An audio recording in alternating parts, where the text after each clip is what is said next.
Earthquakes are the result of uncontrollable geologic forces. Their effects can range from gentle, even unnoticed motions, to devastating and violent ground shaking. Few of us have experienced such shaking, but we have all heard news reports of the damage that results from ground motion or secondary phenomena such as liquefaction or triggered tsunamis. The science of seismology has begun to answer some fundamental questions about these events. Why do we have earthquakes? How do earthquakes and related phenomena happen? What causes the ground to shake? And how do we measure earthquakes? To address these questions, we'll take a look at the roles of plate tectonics, mechanics, seismic waves, and magnitude and intensity. To understand why we have earthquakes, we need to step back for a big picture view of the entire Earth as a system. To understand the role of plate tectonics in the system, we can divide the Earth into four main compositional layers: the crust, mantle, outer core, and inner core. Convection currents are generated as part of the Earth's cooling process, with heat rising and escaping to the surface and cold material sinking. The Earth's solid inner core spins slowly, cools, and radiates heat. The liquid outer core convects, generating the Earth's magnetic field and transferring heat to the mantle. Convection of the mantle is driven by cooling forces from above and heating from below. Heat is produced from within by the decay of radioactive elements. A rigid, cooled outer layer of the Earth, consisting of the crust on top of a thicker layer of stiff, cooler mantle, forms what we call the lithosphere. The convection currents exert push and pull forces that break the lithosphere into mobile sections we refer to as tectonic plates. Earthquakes rupture the active boundaries of these plates as they grind past, under, and away from each other.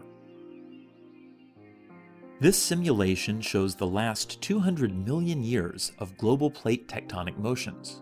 Notice how the plates break apart and move about, eventually arranging themselves into the continents as we recognize them today.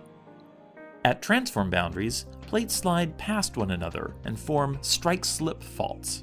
At convergent boundaries, continents collide and form mountains, or one plate slides beneath another and forms a subduction zone. At divergent plate boundaries, plates move apart and form rifts within continents or mid-ocean ridge spreading centers in the oceans. To understand how earthquakes happen, we must examine the mechanics of the forces and motions affecting plates and their interactions with one another. You are viewing two oceanic plates moving away from a spreading center. In cross-section, we can better see the convergence of plates at subduction zones and the divergence of plates at a mid-ocean spreading ridge or a rift valley. Although the plate motions are generally smooth, the mechanics of earthquakes arises from the friction at the plate boundaries.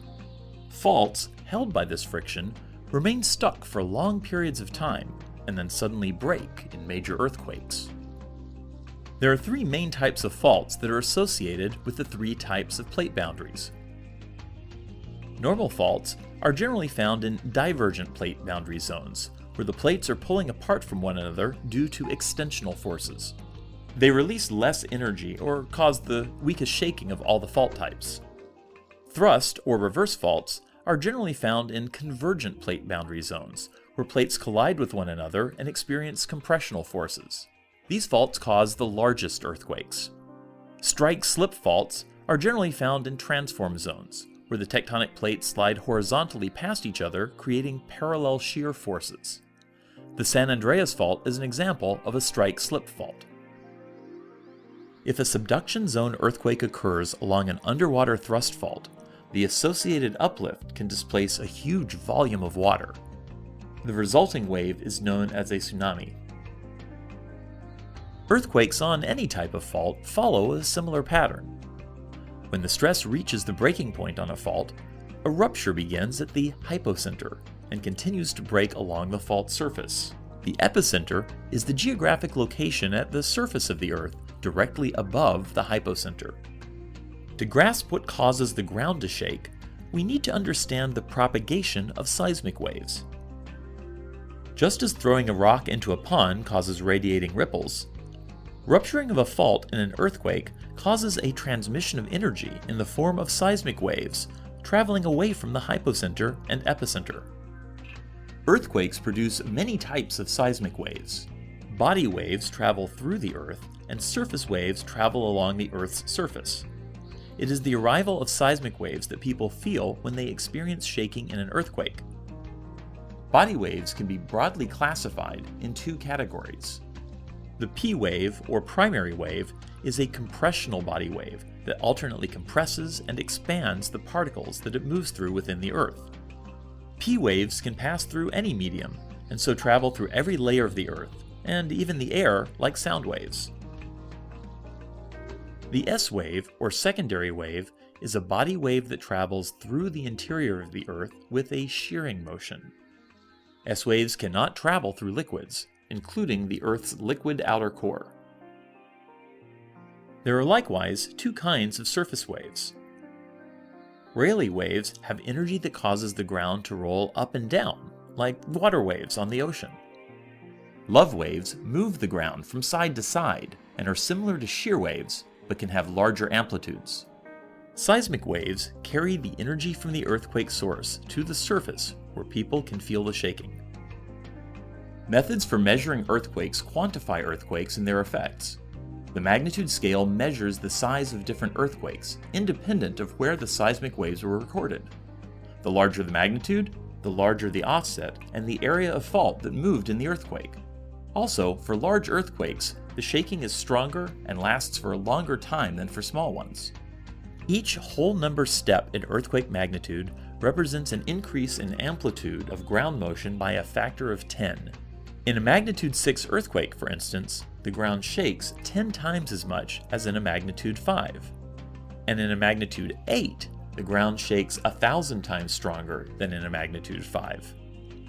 In terms of energy, the increase is even greater, with each step in magnitude having approximately 32 times the energy of the previous.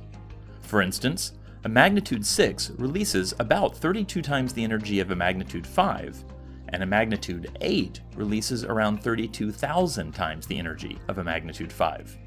There is no upper limit on magnitude. However, the largest recorded earthquake in history was a magnitude 9.5. Earthquake magnitude does not vary from place to place, but is a characteristic of the total energy released by a particular earthquake. It is also helpful to use an intensity scale to quantify ground shaking due to the earthquake.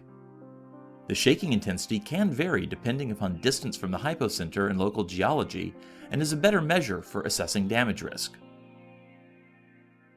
This is the shake map for the magnitude 6.7 Northridge earthquake, which occurred on January 17, 1994.